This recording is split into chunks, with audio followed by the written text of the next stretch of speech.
Hello friends, ए learning gang की इस video में आपका स्वागत है। दोस्तों, इस वीडियो में 5 इंपॉर्टेंट पॉइंट्स के बारे में हम बात करेंगे। अगर आप पीएफ विड्रॉ करना चाहते हैं तो इन 5 इंपॉर्टेंट पॉइंट्स को आपको ध्यान में रखना है, क्योंकि पीएफ एप्लीकेशन करना कोई बड़ी बात नहीं। कैसे किया जाता है उन सब का वीडियो आपको हमारे चैनल पर मिल जाएगा, लिंक नीचे डिस्क्रिप्शन में मिल जाएगा। लेकिन एप्लीकेशन करने के बाद आपका एप्लीकेशन रिजेक्ट नहीं होना चाहिए, अप्रूव होना चाहिए, वो भी जल्दी। ध्यान देना, पॉइंट्स देखकर आपको लगेगा ये तो हमें पता है, ये तो हमने बहुत बार सुना हुआ है, लेकिन आपको यहाँ पर डिटेल में चीजें मैं आपको बताने वाला हूँ। हो सकता है कि बहुत सारी चीजें आपको बिल्कुल पता ही ना हो, तो बहुत डिटेल में यहाँ पर डिस्कशन हम करने वाले हैं। पीएफ और पेंशन विड्रॉल से रिलेटेड बहुत सारे वीडियोस हमने ऑलरेडी बनाए हुए हैं, लिंक आपको सारे नीचे डिस्क्रिप्शन में मिल जाएंगे। तो पूरा प्लेलिस्ट एक हमने बनाया हुआ है, उसका लिंक भी आपको नीचे डिस्क्रिप्शन में मिल जाएगा, तो आप जरूर चेकआउट कर सकते हैं। अब जल्दी से आगे बढ़ते हैं और सबसे पहला पॉइंट है पीएफ केवाईसी। जब भी आप लॉगिन करते हैं इस तरीके से आपको पोर्टल दिखाई देता है। मेंबर प्रोफाइल में आपको सारा केवाईसी का डिटेल दिया गया होता है। आधार कार्ड लिंक होना चाहिए, पैन कार्ड लिंक होना चाहिए, कंपलसरी नहीं है लेकिन लिंक करेंगे ज्यादा बेनिफिट आपको मिलता है। बैंक अकाउंट लिंक होना चाहिए कंपलसरी, क्योंकि फ्यूचर में पीएफ विड्रॉ करेंगे, पेंशन विड्रॉ करेंगे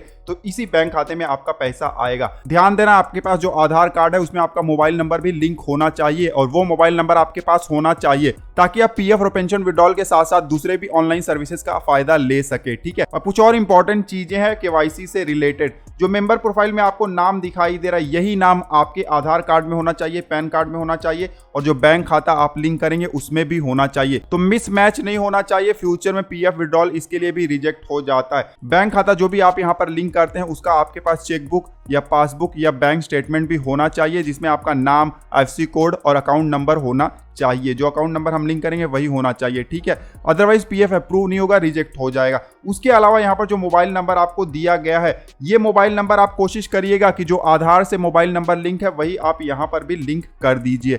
अब इन सबको कैसे लिंक करना है, कैसे केवाईसी करना है, उसका वीडियो ऑलरेडी हमने बनाया हुआ है। सारे के सारे वीडियोस के लिंक आपको नीचे डिस्क्रिप्शन में मिल जाएंगे। मैं जल्दी से आपको फिर भी बता देता हूँ। ये देखिए, नाम, डेट ऑफ बर्थ और जेंडर अगर आपको चेंज करना है तो प्रोफाइल में जाना होता है। प्रोफाइल कहाँ पे, व्यू में जाएंगे तो यहाँ पर प्रोफाइल है। ठीक है, उसके अलावा यहाँ पर भी देखिए एक पेंसिल का साइन है, इस पर क्लिक करके आप चेंज कर सकते हैं प्रोफाइल का डिटेल।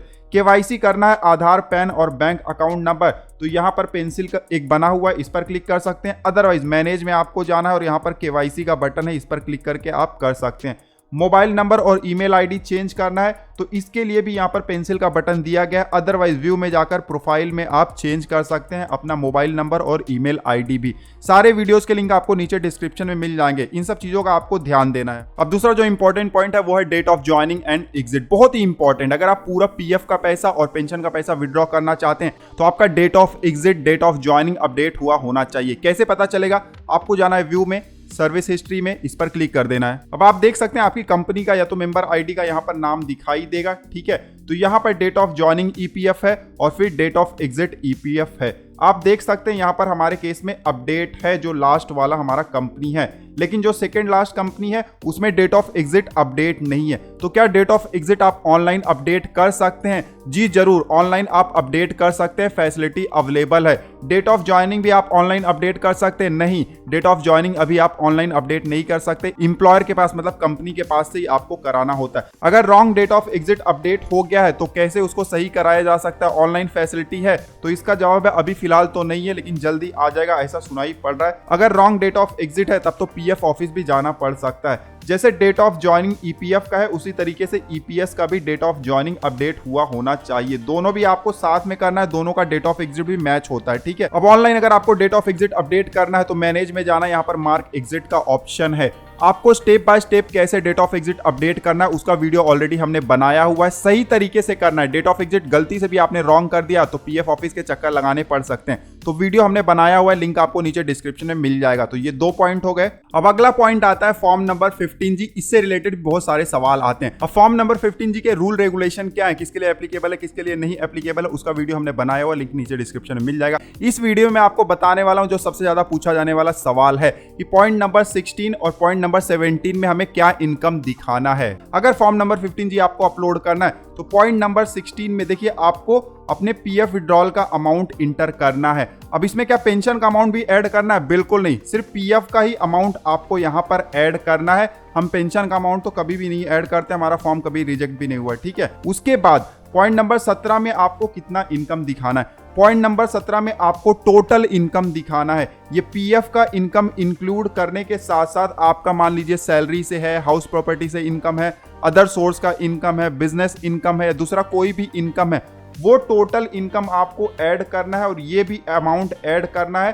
टोटल अमाउंट आपको यहाँ पर इंटर करना है और जो टोटल अमाउंट है वो बेसिक एग्जेम्पशन लिमिट से ज़्यादा नहीं होना चाहिए और टैक्स लायबिलिटी भी आपका नील होना चाहिए। इन चीजों का आपको ध्यान रखना है। फॉर्म नंबर 15G कैसे भरना है उस वीडियो का लिंक भी आपको नीचे डिस्क्रिप्शन में मिल जाएगा, क्योंकि पूरा डिटेल में हमने बताया हुआ है कि कैसे आपको step by step form number 15G भरना है। इन दोनों के अलावा एक और वीडियो है कि आप ऑनलाइन कैसे फॉर्म नंबर 15G भर सकते हैं। आपको प्रिंट आउट निकालने की जरूरत नहीं है, आपको स्कैन कराने की जरूरत नहीं। ऑनलाइन ही आप सिग्नेचर वगैरह सब कुछ कर सकते हैं और अपलोड भी कर सकते हैं EPF की वेबसाइट पर। तो वो कैसे करना उस वीडियो का लिंक भी आपको नीचे डिस्क्रिप्शन में मिल जाएगा। इस वीडियो में हमने दो सबसे ज्यादा पूछे जाने वाले पॉइंट को कवर किया हुआ है। पॉइंट नंबर 16 में क्या इनकम दिखाना है और पॉइंट नंबर 17 में क्या इनकम दिखाना है। आई होप कि ये चीज समझ में आ गया होगा। फोर्थ पॉइंट है चेक पासबुक स्टेटमेंट आपको किस तरीके से अपलोड करना है। जब भी आप अपलोड करिए आपको ध्यान में रखना है कि बहुत ही अच्छा वाला कॉपी आप बना लीजिएगा और उस कॉपी में मान लीजिए आप चेकबुक अपलोड कर रहे हैं तो वहां पर आपका अकाउंट नंबर होना चाहिए,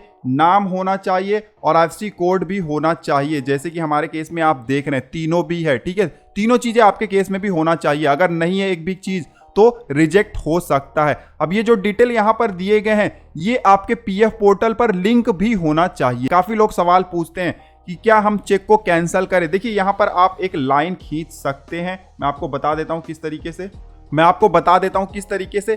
पेन से इस तरीके से एक लाइन खींच दीजिए, बस और कुछ करने की जरूरत नहीं है। उसी तरीके से अगर आप पासबुक भी अपलोड कर रहे हैं तो उस पर आपका नाम, IFSC कोड और अकाउंट नंबर होना चाहिए जो कि आपके PF पोर्टल पर लिंक है। अब काफी लोग सवाल पूछते हैं बैंक स्टेटमेंट हम अपलोड कर सकते हैं क्या?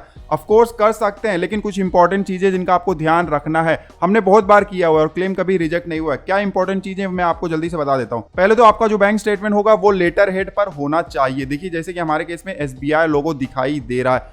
एक और चीज का आपको ध्यान देना है कि आपका जो बैंक है अगर ज्यादा फेमस नहीं है, जैसे कि SBI, ICICI बैंक, इस तरीके के बैंक नहीं, कोऑपरेटिव बैंक वगैरह है, तो आप चाहे तो बैंक स्टेटमेंट पर एक स्टैम्प भी ले सकते हैं। स्टैम्प उनका रहेगा तो ज्यादा बेनिफिट आपको मिल जाएगा, क्योंकि बहुत बार लेटर हेड पर ठीक से बैंक का नाम वगैरह दिखाई नहीं देता है। ऐसे लगता है कि वो ब्लैंक पेपर पर हमने खुद से निकाला हुआ है। तो वहां पर आपको क्या करना है, बैंक का एक स्टैम्प मरवा लेना है, ठीक है, बैंक स्टेटमेंट पर, तो वो भी चल जाता है। और पांचवा और बहुत ही इंपॉर्टेंट है, काफी सवाल आते हैं कि पुरानी कंपनी का पैसा निकालना है लेकिन ऑप्शन दिखाई नहीं दे रहा है। क्यों नहीं दिखाई दे रहा है उसके बारे में हम जानेंगे।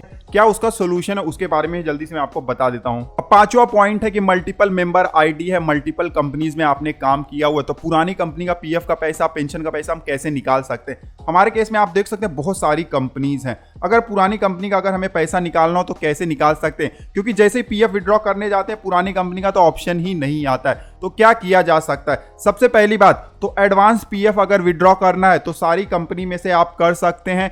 पूरा PF विड्रॉ करना है तो पुरानी कंपनी में से आप नहीं कर सकते, सिर्फ जो लेटेस्ट कंपनी है उसका ही पूरा PF विड्रॉ कर सकते हैं, वो भी डेट ऑफ एग्जिट अपडेट होना चाहिए। अब पुरानी कंपनी का फिर पूरा पैसा कैसे विड्रॉ होगा? ध्यान दीजिएगा, पुरानी कंपनी का पैसा विड्रॉ तभी होगा जब आप ट्रांसफर करेंगे। अब ट्रांसफर कैसे करना है? ऑनलाइन सर्विसेज में जाएंगे, यहां पर आपको ऑप्शन मिल जाता है 1 member 1 EPF account transfer request का। कैसे करना है डिटेल वीडियो हमने बनाया हुआ है, लिंक आपको नीचे डिस्क्रिप्शन में मिल जाएगा। हमने किया भी है, मैं आपको जल्दी से दिखा देता हूं। ट्रैक क्लेम स्टेटस में जाएंगे तो ये देख सकते हैं हमने ट्रांसफर किया हुआ था। समय लग जाता है ट्रांसफर होने में, इस चीज का आपको ध्यान रखना है। पूरा प्रोसेस का वीडियो ऑलरेडी बनाया हुआ है। ट्रांसफर एक बार जब हो जाता है तो उसके बाद आपका जो पुराना कंपनी है उसके PF का पैसा आप निकाल सकते हैं, क्योंकि वो नई कंपनी में मर्ज हो जाता है। तो जब नई कंपनी का आप PF का पैसा विड्रॉ करेंगे तो पुराना वाला भी निकल जाएगा। अब यहां पर एक प्रॉब्लम आता है कि पेंशन का पैसा कैसे विड्रॉ किया जाए। अब आप सोचेंगे कि जब पैसा ट्रांसफर करेंगे PF और पेंशन दोनों हो जाएंगे तो पेंशन का पैसा क्या हम नहीं निकाल सकते? मैं आपको ले चलता हूं पासबुक में और वहां पर मैं दिखाता हूं कि हमारा जो पैसा ट्रांसफर हुआ था उसमें सिर्फ PF हुआ था, पेंशन नहीं हुआ था। यहां पर आप देख सकते हैं हमने पुरानी कंपनी का पैसा नए कंपनी में ट्रांसफर किया हुआ है। आप यहां पर देख लीजिए, ट्रांसफर इन सेम ऑफिस, यहां पर PF का अमाउंट ट्रांसफर हो गया है, ठीक है, लेकिन पेंशन का अमाउंट तो यहां पर ट्रांसफर ही नहीं हुआ है। काफी लोग ये सवाल पूछते हैं कि फिर पेंशन का पैसा हम कैसे विड्रॉ कर पाएंगे? PF का तो हम विड्रॉ कर लेंगे, नई कंपनी में आ गया है PF का पैसा, ये तो निकल जाएगा। अब पेंशन का क्या होगा? ध्यान देना है, जैसे हम अपने मेंबर आईडी का पैसा ट्रांसफर करते हैं PF का पैसा भी ट्रांसफर हो जाता है और EPS का भी, लेकिन यहाँ पर दिखाई नहीं देता है। जब भी आप पेंशन का फॉर्म भरेंगे, फॉर्म नंबर 10C, आपकी पुरानी कंपनी का पैसा और नई कंपनी का पैसा दोनों आपके बैंक खाते में आ जाएगा। ध्यान दीजिएगा, ये तब होगा जब आपने पुराना मेंबर आईडी नए मेंबर आईडी में मर्ज किया होगा, ट्रांसफर किया होगा, तब होगा। ठीक है, इसमें भी एक और चीज आपको ध्यान देना है, आपका जो सर्विस पीरियड है पुरानी कंपनी का वो भी ट्रांसफर हो जाता है। तो मान लीजिए अगर आपका टोटल सर्विस पीरियड 10 साल से ज्यादा हो जाता है, तब तो आप पेंशन का पैसा विड्रॉ नहीं कर सकते फॉर्म नंबर 10C के जरिए, ना तो पुरानी कंपनी का और ना ही नई कंपनी का। तो दोस्तों इस वीडियो में हमने 5 इंपॉर्टेंट पॉइंट्स के बारे में जाना, डिटेल में जाना है, बहुत सारी बारीक चीजों के बारे में भी जाना है जो काफी लोगों को पता नहीं और लोग गलतियां कर देते हैं, उनका क्लेम रिजेक्ट हो जाता है। आई होप कि ये वीडियो आपके लिए यूजफुल रहा होगा। इस वीडियो में बस इतना ही, मिलते हैं आपसे अगले वीडियो में, तब तक आप हंसते रहें, मुस्कुराते रहें। धन्यवाद।